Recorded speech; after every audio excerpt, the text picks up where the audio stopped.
Have you ever taken a vitamin, maybe something for energy, and then noticed a distinct smell, kind of garlic-like, maybe? It's something our listener Angelo actually asked about. He was curious about the supplement Allithiamine and its unique odor. Is it normal? What causes it? So today we're going to dive into the science behind that smell. We'll unpack some of the marketing around it and really explore why thinking critically about health products is just so important. Right. And Angela's question is a good one. That garlic smell, it's not just, a standard thing with B1 metabolism generally. It's very specific.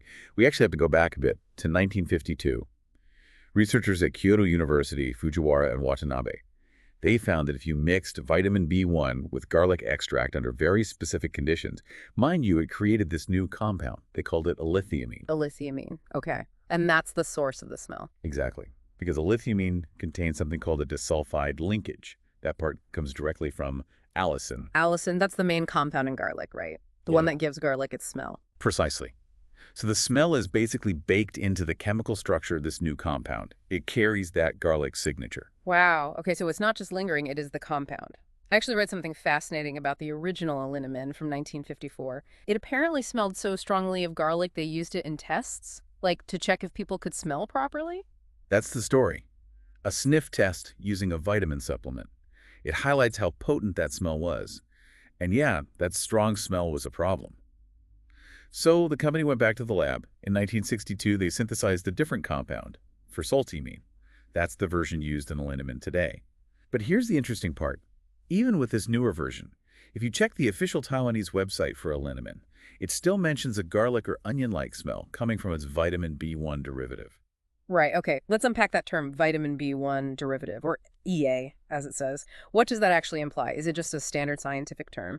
Well, derivative is a scientific term, but its use here is what Professor Lin finds problematic. He writes a lot about health claims and advertising.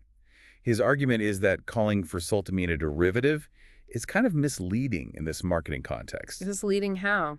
Because while saltimine is chemically derived from B1, it's a modified form.